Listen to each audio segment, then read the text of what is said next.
Pelo Facebook mesmo, Roberto, tá no ar. Amém, amém. Eu saúdo os amados irmãos, na paz do Senhor.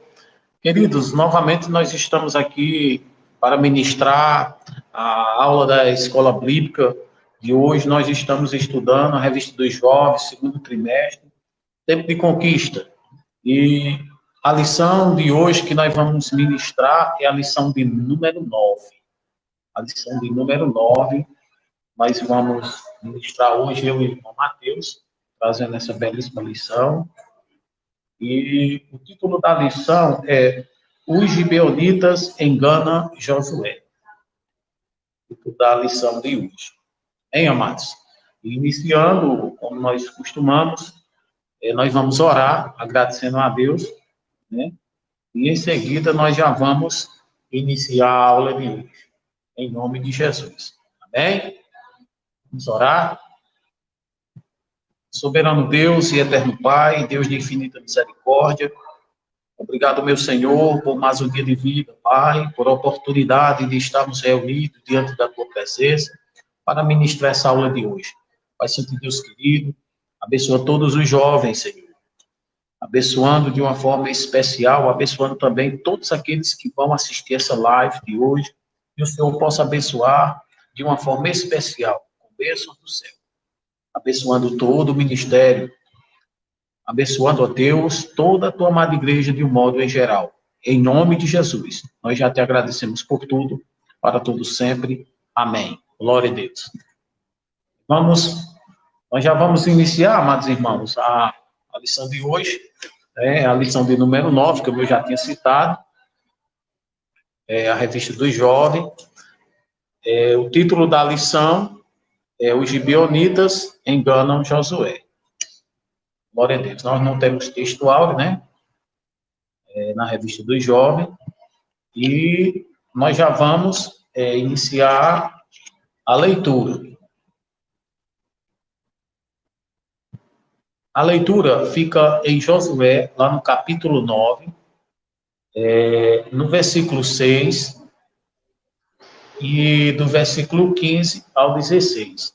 Os irmãos que tiverem com a revista na mão, podem acompanhar na revista, e os que não tiverem, podem acompanhar na Bíblia. Amém? Vamos iniciar a lição de hoje. Glória a Deus. Amém, irmão Mateus? Vamos lá. E Josué, que ouvindo isso, todos os reis que estavam naquém do Jordão, nas montanhas, e nas campinas, e em toda a costa do grande mar, e em frente do Líbano, os hebreus, e os amorreus, e os cananeus, e os fereceus, e os heveus, e os jebuseus, se ajuntaram eles de comum acordo para pelejar contra Josué e contra Israel. E os moradores de Gibeão, ouvindo o que Josué fizeram com Jericó e com Ai, usaram também de astúcia, e fingiram-se embaixadores, e tomando o saco velho sobre os seus jumentos, e odres de vinho velho, e rodos de remendados, lá no versículo 5, e nos pés sapatos velhos e remendados, e vestes velhas sobre si. E todo o pão que trazia para o caminho era seco e bolorento. Versículo 6. E vieram a Josué, ao arraial, a Gigal, e lhe disseram, a ele e aos homens de Israel, vimos de uma terra distante, fazei, pois agora, concerto convosco. Versículo 15. E Josué fez paz com eles, e fez um concerto com eles, que lhe daria uma vida. E os príncipes da congregação lhe prestaram juramento. E sucedeu que, ao fim de 3 dias, depois de fazer concerto com eles, ouviram que eram seus vizinhos e que moravam no meio deles. E, amado, foi a lição que nós lemos agora. Agora nós vamos ler também aqui a introdução, para que nós possamos entrar no primeiro ponto da lição. Bem, a introdução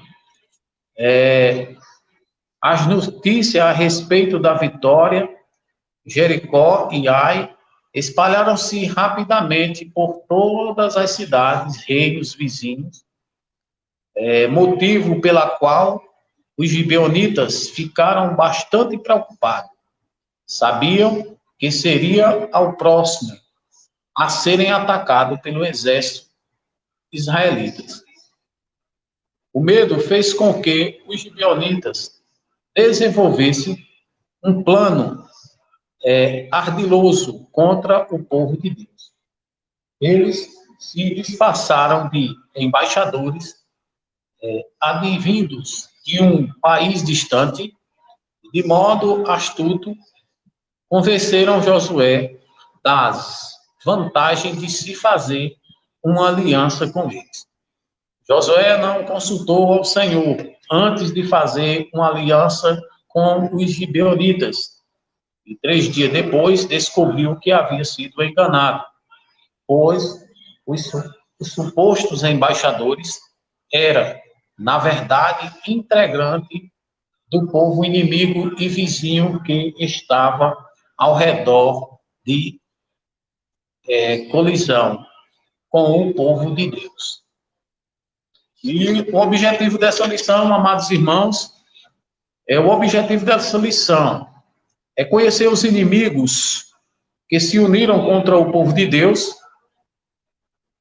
explicar astúcias dos gibeonitas e expor o juízo e a misericórdia de Deus aturaram no episódio dos gibeonitas. É isso aí que nós vamos desenvolver no decorrer da lição.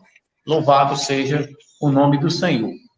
Amados, aqui nós vamos iniciar o primeiro ponto da lição, vamos desenvolver agora a lição, e que nós venhamos aprender muito nessa lição de hoje, uma lição muito boa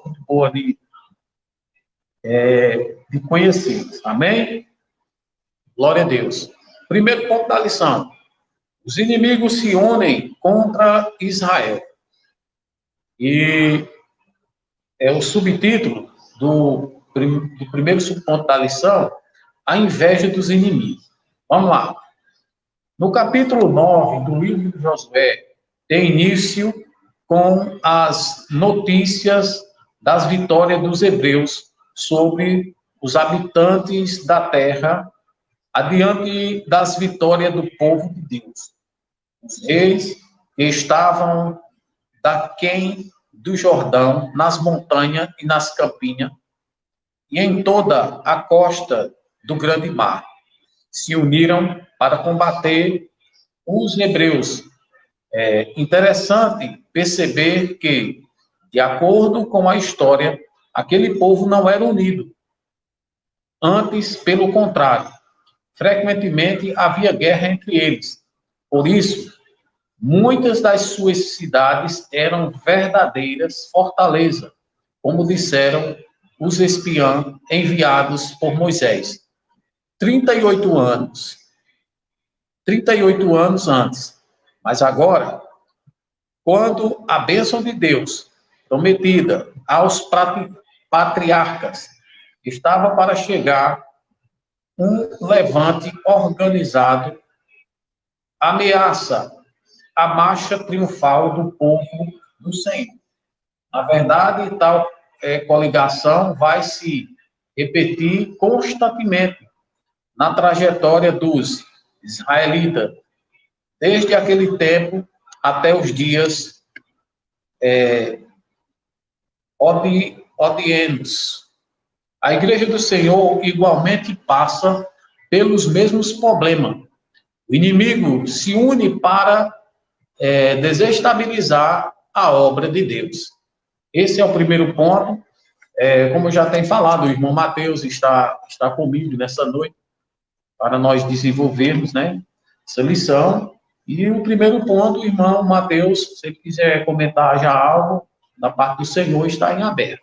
Amém? Amém. Meus irmãos, a paz do Senhor. Deus abençoe o irmão Roberto de uma forma grandiosa.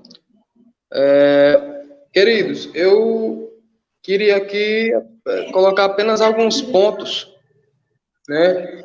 Importantíssimo para essa discussão, como o irmão Roberto já falou, a inveja dos inimigos, né? E nos dias de hoje não é diferente, né? No meio do povo de Deus, né? Muitos são os levantes, muitos foram os levantes, né? Em meio às batalhas de Israel, né? Irmão Roberto, como já falou, apresentou aí a figura da cidade do rei de Ai, né? Foi uma das batalhas mais severas do povo de Deus. O rei de Ai, a história vai dizer que era um rei cruel em seus feitos, né? Mas Deus entregou ali o rei de Ai nas mãos do seu povo, né? E nós podemos aqui colocar a história do próprio Balaão, né? O profeta Balaão, que se voltou contra o povo de Deus para amaldiçoar, mas mesmo assim Deus fez abençoar, né? E a gente vê isso nos dias de hoje, né? A inveja, os levantes, né, dos inimigos do povo de Deus, mas o inimigo a gente já sabe que ele se levanta para cair. Amém? Irmão Roberto. Amém, louvado seja o nome do Senhor. Amados, quando eu estava estudando essa lição, eu vi uma orientação muito boa que na Bíblia nos mostra aqui, lá no Salmo 37, no versículo 1 ao 3, quando a Bíblia nos alerta que nós não devemos ter inveja, né? Porque a inveja vem um ato de destruição na vida do crente, na vida de qualquer pessoa que tenha inveja do seu próximo. E lá no Salmo 37, versículo 1 e 3, lá vão nos mostrar. E diz assim, ó: não te indigneis por causa dos maus feitores, nem tenha inveja dos que praticam a iniquidade, porque cedo serão ceifados como erva e verduras, são como as ervas machucadas como as verduras. Confia no Senhor e faz o bem, habitas na terra, e verdadeiramente será alimentado. Amém? Então, amados, aqui é um alerta, né, que a Bíblia vem nos ensinar a nós se desviar desse mal que é a inveja, que pode vir a destruição na vida do ser humano. Amém? Bendito seja o nome do Senhor. Vamos aqui para o segundo subponto, né, do primeiro ponto da lição. Amém? Glória a Deus. Aqui, os inimigos são numerosos.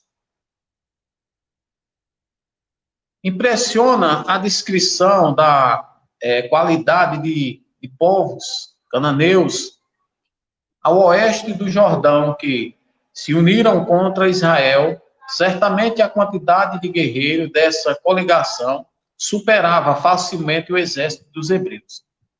O levante, além de impedir os avanços dos israelitas, também impediria que as vitórias do povo de Deus fossem um testemunho vivo que só o Senhor é Deus. Não importa o tamanho do exército reunido na coligação, pois Deus estava ao lado do seu povo. Glória a Jesus. Amados, aqui nós vemos, né, que o nosso Deus sempre está a favor do seu povo. Diz que clama o Senhor, que busca verdadeiramente Deus ao livramento. E quando Deus promete, Ele cumpre. Bom, Mateus, tem algo para falar aqui no segundo subponto?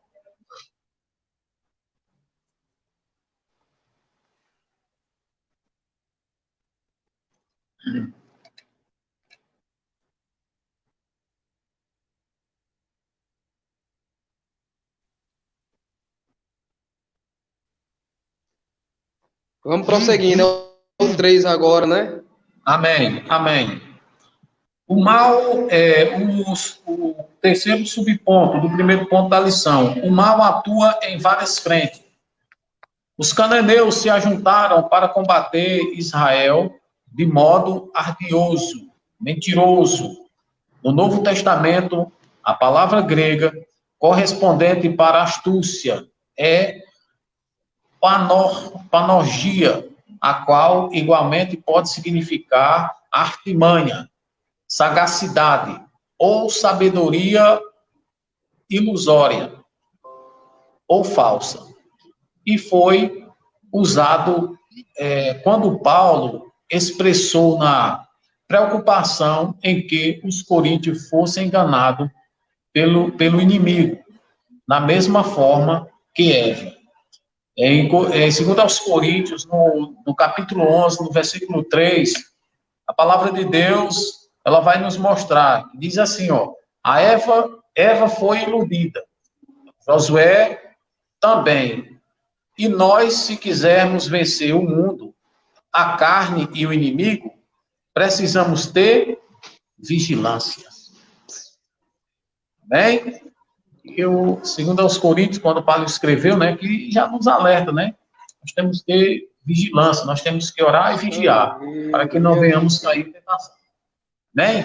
Irmão Mateus, tem algo aqui para comentar sobre essa parte 3?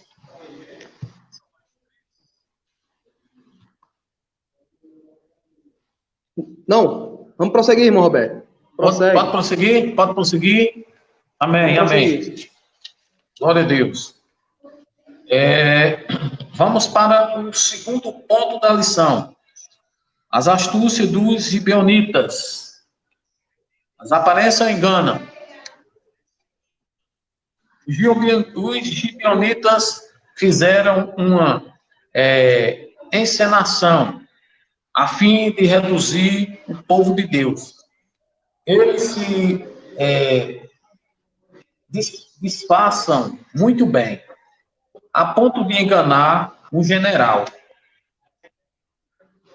experiente como Josué. Os ardiosos gibeonitas utilizam um excelente figurino, uma linguagem humilde, pretensa piedade. A melhor safra dos seus vizinhos em odres velhos e recomendados, além do pão mofado. Outros itens apetitosos e valorosos da sua gastronomia. Pois está escrito, então aqueles homens israelitas tomaram da sua provisão e não pediram o conselho da boca do Senhor. O inimigo de nossas almas também utiliza a mesma estratégia dos gibeonitas. Ele mostra sempre o lado bom das coisas. Josué e os príncipes de Israel deixaram-se levar pelas aparências, cometendo um grave equívoco e pagaram um alto preço. Louvado seja o nome de Jesus. Então, amados, aqui nós vimos, né, que a Bíblia aqui nos mostra que sempre o inimigo, né, sempre ele vem disfarçado, né, para que tentando destruir a vida do crente, né, nós temos que estar alerta, nós temos que estar atento, buscando a sabedoria do Senhor, para que nós possamos se livrar do mal.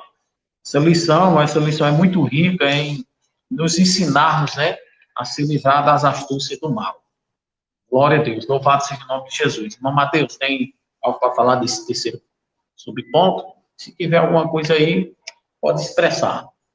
Amém, querido? É esse mesmo fator, né? Eu achei interessante, Roberto, quando ele fala o inimigo das nossas almas utiliza das mesmas estratégias, né?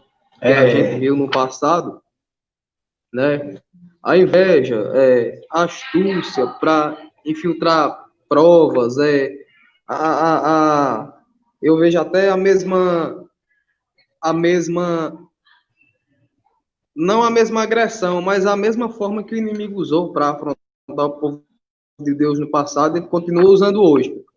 né? E É verdade. no último parágrafo ele diz, ó, ele mostra sempre o lado bom das coisas, né? Ele diz assim, utiliza das mesmas estratégias dos gibeonitas. Ele mostra sempre o lado bom das coisas. Josué e os príncipes de Israel deixaram-se levar pelas aparências, cometendo um grave equívoco e pagaram um alto preço, né? Às vezes, o que a gente pensa que está sendo bom, o que a gente pensa onde Deus está no negócio, é onde Deus não está no negócio, né? Às vezes, É, onde a gente pensa que está tudo bem, que está tudo certo, é lá onde está a cilada do inimigo para a nossa vida, né? é Amém? verdade. É verdade, é verdade. Muito, muito bom lembrar também lá em Mateus 26:41, né? Vigiai e orai para que não entreis em tentação. Na verdade, o espírito está pronto, mas a carne é fraca, né? Mas Então, a ali, carne é fraca. aquele povo ali tentou iludir eles, né? E, na realidade, É quando eles não verdade. pediram a direção de Deus, né? Caíram naquela armadilha, né? Mas que Deus é misericordioso, né? Com o povo dele. É verdade. No final de tudo, tudo deu certo, para a glória de Deus. Vamos aqui para o segundo subponto, do segundo ponto da lição. A armadilha descoberta. 3 dias depois, os israelitas descobriram que os pertenços embaixadores de uma terra longínqua eram, na verdade, inimigos vizinhos, desolados. O povo reclamou contra os príncipes da congregação. Entretanto, diferentemente dos outros episódios de murmuração no ministério de Moisés, Deus aqui não ficou irado, porque a indignação era justa. O princípio da autoridade e submissão estabelece o respeito incondicional à aliança, desde que essa se conduza no centro da vontade do Senhor.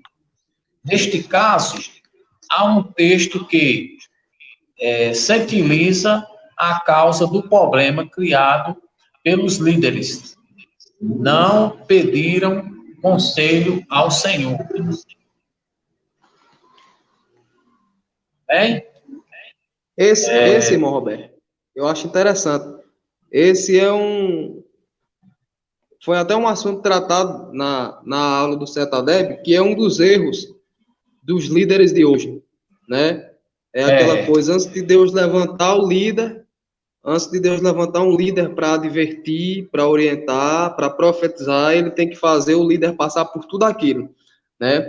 E eu acho importante, interessante, quando o comentarista fala, não pediram os conselhos do Senhor, né? A gente vai ver no decorrer da história que todos os grandes marcos históricos, né, no decorrer do percurso do povo de Deus, todas as vezes que eles caíram, que eles pereceram, foi por conta de não ouvir a orientação de Deus. Eu estou lendo um livro de uma autora americana que ela fala algo parecido, algo interessante. No livro dela, ela fala que mesmo nos momentos bons, mesmo quando tudo parece bem, né? Ela sempre velou para ter uma vida em santidade com Deus, uma verdadeira vida com Deus quando as coisas estão indo bem, né? E ela fala que é importante o crente ter uma vida com Deus quando tudo está indo bem, porque quando a gente traz para a nossa vida hoje, né?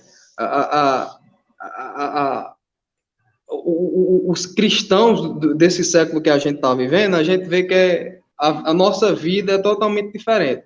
A gente, quando tudo vai bem, costuma não ter mais uma vida com Deus, porque quando tudo parece bem, a gente não quer mais tempo para ler Bíblia, não quer mais tempo para meditar, porque tudo parece bem. E aí, quando tudo começa a ir mal, quando tudo começa a desmoronar, a gente corre para Deus.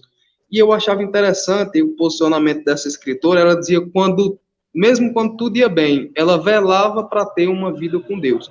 Porque quando tudo começava a dar errado, ela sabia que Deus ia continuar tomando a primazia. Tanto quando tudo ia bem, como assim como as coisas também começam a ir mal, né? E na nossa vida, nos dias de hoje, é meio redundante, mas parece que a igreja contemporânea é totalmente ao contrário. Quando tudo está bem, a gente esquece de Deus. Quando tudo está mal, a gente corre para Deus, né? E a gente vai ver dentro da história que com o povo de Deus não foi diferente, né? Quando tudo ia bem, quando a primavera chegava, quando tinha fruto, quando tudo estava bem, o povo se afastava de Deus. Quando o povo entrava na fase difícil, entrava no castigo, o povo corria para Deus, né? Por isso que a importância de, todavia, mesmo quando tudo for bem, ou mesmo quando tudo for mal, estiver desmoronando, a gente entender a importância de ter uma vida com Deus, né? Na pobreza, na riqueza, na bonança, na dificuldade. E a gente vai ver isso aqui. Um dos maiores erros foram não pedir os conselhos, a orientação de Deus, né? Ele deu até uma referência que está lá no versículo 18 do capítulo 16, não é isso? Isso. Salvo me engano. Isso, é verdade. Amém? Amém. Glória a Deus. Então, aqui nós vamos agora ler o terceiro subponto, o segundo ponto da lição. A manutenção da aliança. Josué e os príncipes da congregação, mesmo diante da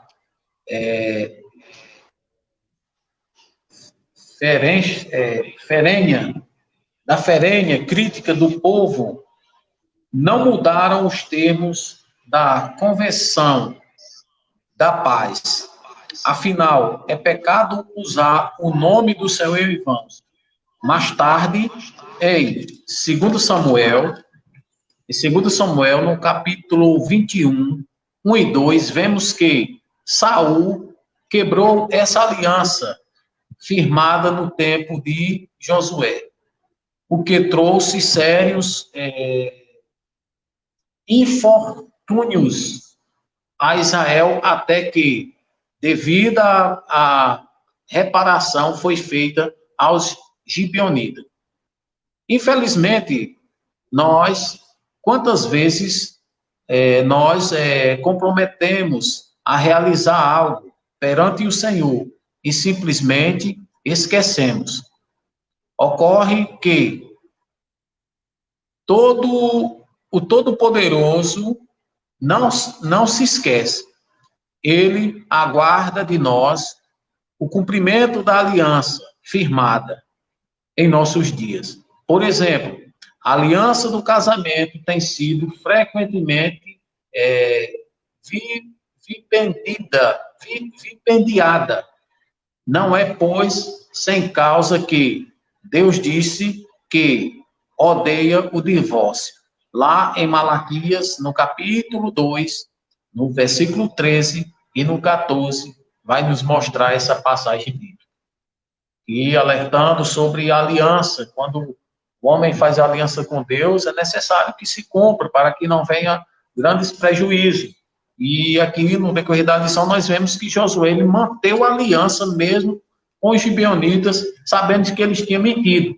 Mas como ele tinha feito aliança com eles, ele permaneceu, né? A gente vê ali a firmeza daquele homem de Deus. Irmão Mateus, é com você, meu querido.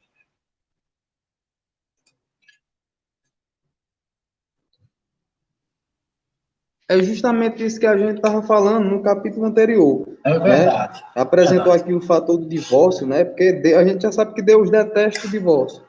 E ele fala que o Senhor simplesmente nós esquecemos, né? Ocorre que o Todo-Poderoso não se esquece, né?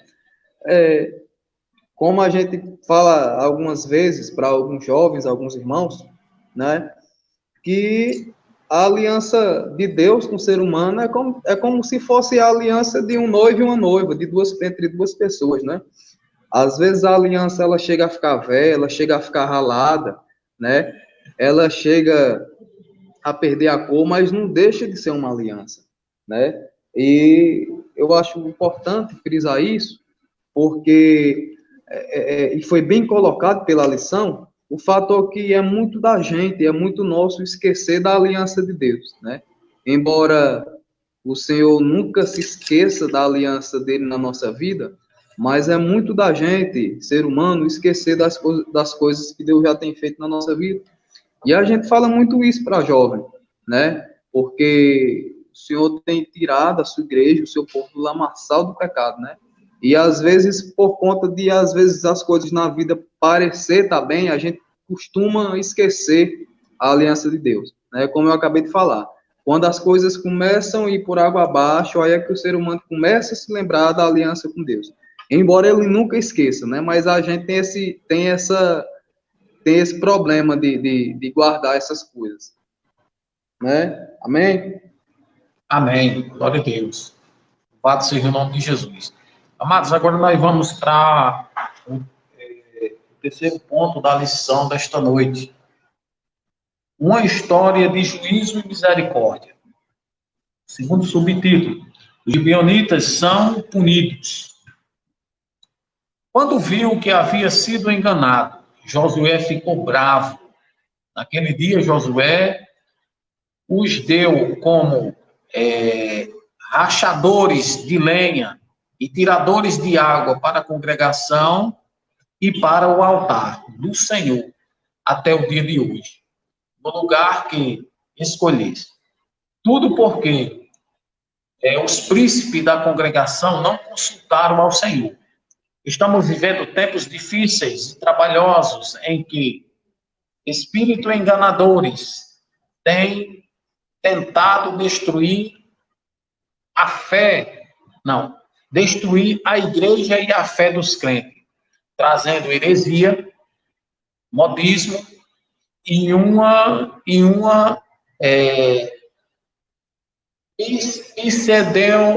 eita, nome difícil, meu irmão Mateus. Minha língua não dá para me dizer. Pseudo-espiritualidade. Temos que estar vigilando. Pseudo-espiritualidade, né? Isso, irmão Mateus. Temos que estar vigilante, buscando ao Senhor em todo o tempo, pois o inimigo usa toda sorte de trapaça a fim de enganar o povo de Deus. Lá em Tito, no capítulo 1, no versículo 16, fala dessa forma, né? Que o inimigo tenta, de qualquer forma, enganar o povo de Deus. E a justiça de Deus está sempre a favor daqueles que estão arrependidos, como neste caso dos gibeonitas, né? Então, Deus, ele é maravilhoso. Se o irmão Mateus tiver algo aí para falar nesse primeiro subponto. Não, vamos para frente. Então, vamos para frente, né? 2. Porque aqui já deu para a gente entender, né? Já está bem explicado. Vamos aqui para o segundo subponto do terceiro ponto da lição. Uma significativa mudança. Os príncipes, diante da descoberta do engano, sugeriam que o gibeonita fosse escravo de toda a congregação, mas Josué fez uma significativa alteração e tornou os escravos do santuário de Deus. Assim, Josué, curiosamente, os puniu e, ao mesmo tempo, também os abençoou, pois uma maldição não cai sobre quem não merece. Lá em Provérbios 26, no versículo 2, a justiça de Deus atua sempre em favor daqueles que estão arrependidos, como este caso. Os gibeonitas, eles queriam preservar a própria vida, mas não sabiam como fazer tal coisa de modo correto.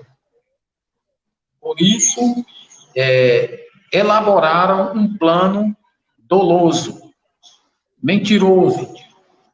Mesmo com o erro, Deus teve misericórdia deles. Bem, amados? Aqui, amados, quando eu estava lendo aqui essa lição, eu vi algo aqui. Os gibeonitas, eles procuraram uma forma de se livrar, de não ser atacado pelo povo, né? Pelo Josué e o povo de Deus. A única maneira que eles tinham que fazer era procurar uma forma de não morrer, né? Porque certamente ele ia ser destruído. Só que da maneira que eles procuraram até aquele livramento foi mentindo, né? E a mentira não vem de Deus, mas foi a única forma que eles encontraram, né, para se livrar da morte. E ali, quando Deus viu aquela situação daqueles homens, Deus teve misericórdia da vida deles, né? Porque ele Irmão estava... Irmão Roberto, a gente pode colocar aqui um exemplo, o exemplo de Balaão também, que foi comentado na aula do Cetadeb, né? Que É verdade. foi lá tramitar com o rei Balaque, né? Uma suposta traição do povo de Deus, e ao invés de ele amaldiçoar, ele abençoou, né? E a história vai dizer que ele foi morto ao fio da espada, né? Uhum. Então, nesse caso aqui, foi a mesma coisa. Ele não tinha outra alternativa. Ele dizia morrer, porque Deus já estava dando vitória ao povo dele, né? Ao seu povo. E ele não tinha outra alternativa. Só que eles procuraram da maneira errada, mentindo. Mas Deus teve misericórdia, né? E ali, no lugar de ser amaldiçoado, foi abençoado. Com as bênçãos do Senhor. Amém? Vamos aqui para o terceiro subponto, o terceiro ponto da lição. Bênção no lugar da maldição. Talvez a postura humilde dos gibeonitas tocou o coração do Eterno, sendo destacado para o serviço perpétuo na casa de Deus. O Senhor os abençoou. Eles se tornaram participantes de alguns direitos, usufruindo pela casa de Levi. Assim, os gibeonitas se transformaram em uma bênção para Israel. Prova disso é que, no tempo de Samuel, a arca do concerto ficou durante décadas nas cidades gibeonitas de Kiriate e Jearim. 1 Samuel 7, 1 e 2. Samuel 3 e 6. E no tempo de Salomão, o tabernáculo foi armado em Gibeão, lá em Crônicas, 2 Crônicas, no capítulo 1, versículo 3. Posteriormente, eles foram chamados de Netineus, ou servo do templo, ou Netinim, auxiliando os levitas, e estava entre os primeiros exilados que voltaram da Babilônia, sobre a liderança de Zorobabel, lá em 1 Crônicas 9, 2. Apesar de não serem descendentes de Abraão, puderam ajudar na construção dos muros de Jerusalém, lá em Neemias 3, 7.